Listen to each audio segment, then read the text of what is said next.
Are you playing chess, ये एक interrogative sentence है जिसमें हमने जो है सवाल पूछा, क्या तुम चेस खेल रहे हो। अब तीसरा देखिए, wow you are playing chess, wow लगा दी तो exclamatory, strong feeling is wow you are playing chess, तो एक्सक्लेमेटरी सेंटेंस बन गया।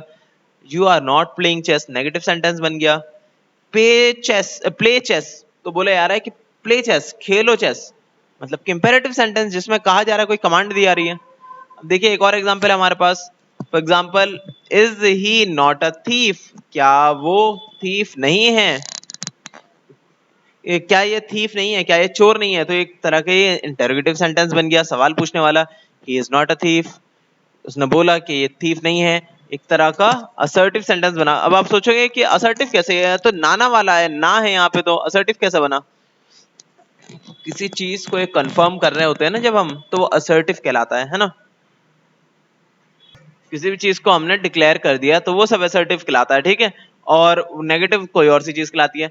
अब कुछ होता है अफर्मेटिव, जैसे यहाँ पे लिखा होता है अफर्मेटिव, अफर्मेटिव का मतलब होता है हाँ में ही होगा, उसमें ना नहीं होगा मिला हुआ, ठीक है, ये अलग चीज होती है। पर यहाँ पे जैसे यू आर प्लेइंग चेस था, तो यहाँ पे असर्टिव मतलब कि ये चीज डिक्लेयर कर रही है उन्होंने कि तुम चेस खेल रहे हो, कोई चीज बताइए, अच्छा तुम चेस खेल रहे हो, ठीक है।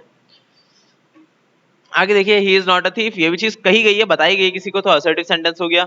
और what, he is not a thief, तो what he is not a thief मतलब कोई चीज कंफर्म करी इन्होंने और उसके साथ करी स्ट्रॉन्ग फीलिंग, व्हाट मतलब सरप्राइज के साथ, नहीं वो चोर नहीं है, एक्सक्लेमेटरी सेंटेंस हो गया, ठीक है। फॉर एग्जाम्पल एक और है एग्जाम्पल हमारे पास, यू आर लेट, तुम लेट हो, असर्टिव कोई चीज बताई गई कि तुम लेट हो। आर यू लेट, क्या तुम लेट हो, मतलब कि interrogative. Oh my God you are late, कि स्ट्रॉन्ग फीलिंग के साथ, oh my God you are late, तो एक्सक्लेमेटरी सेंटेंस बन गया ये, कि स्ट्रॉन्ग फीलिंग्स के साथ कही जा रही है कि तुम लेट हो। फॉर एग्जाम्पल एक और है हमारे पास एग्जाम्पल, लाइफ इज ब्यूटीफुल, कि जिंदगी बहुत खूबसूरत है। असर्टिव कोई चीज कही जा रही है, कोई चीज कंफर्म करी जा रही है, कोई चीज डिक्लेयर करी जा रही है, ठीक है। असर्टिव कहें या फिर डिक्लेरेटिव सेंटेंस कहें।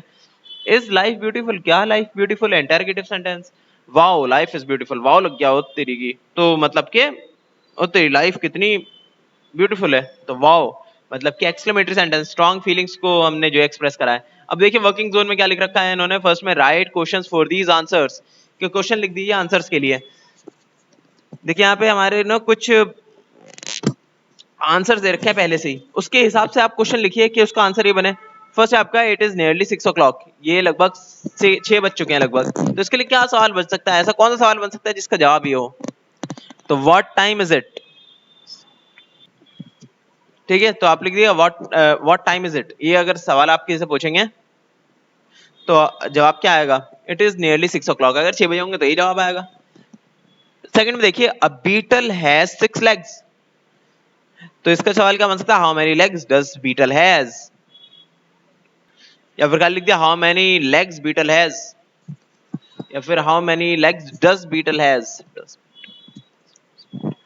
थर्ड देखिए, my brother's name is Rohan, तो इसका सवाल क्या बन सकता है, what is the name of your brother, ठीक है, तो इसका जवाब ये आ सकता है, my brother's name is Rohan, अगर रोहन नाम का भाई हुआ उसका, तो ठीक है।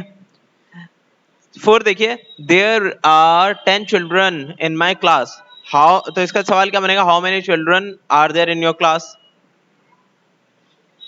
फिफ्थ देखिए, Riya will go to the zoo tomorrow, कि रिया कल टुमारो कल जो है जू जाएगी, तो इसका सवाल क्या हो सकता है, where will Riya go tomorrow, कि रिया कल कहां जाएगी, है ना। अब देखिए बी में क्या लिखा है, right question beginning with do does and did for these answers. अब ये कह रहे हैं कि आप सवाल लिख दिए जैसे आपने पहले लिखा था जवाब का सवाल, पर वो सवाल जो है सिर्फ डू डज या फिर डिड से स्टार्ट होना चाहिए। तो देखिए पहले में क्या है, ये में yes I love chocolates and ice cream, तो इसका सवाल आप लिखिएगा, do you love chocolates and ice cream, तो उसका जवाब ये बन जाएगा। सेकंड में क्या लिखेंगे आप, देखिए ले लिख रखा है, no I could not attend the debate on environmental pollution, कि मैं डिबेट में पार्टिसिपेट नहीं कर सकता एनवायरमेंटल पॉल्यूशन के ऊपर, तो इसका सवाल बन सकता है, नहीं नहीं ये लिखा है इन्होंने, मैं एनवायरमेंटल पॉल्यूशन पे डिबेट अटेंड नहीं कर पाया, ठीक है, नहीं कर पाया, तो इसका सवाल क्या बनेगा, did you attend the debate on environmental pollution, क्या तुमने अटेंड करी डिबेट एनवायरमेंटल पॉल्यूशन पे। अब देखिए थर्ड में क्या है, इसका क्वेश्चन बनाना है हमें, क्या किस चीज का क्वेश्चन बना रहा है, किस आंसर का। No I did not rain, no it did not rain last night. तो इसका सवाल क्या बनेगा, did it rain last night, क्या रात को बारिश हुई। फोर्थ देखिए, yes your mother gave me the money yesterday, हाँ तुम्हारी माँ ने मुझे पैसे दिए कल।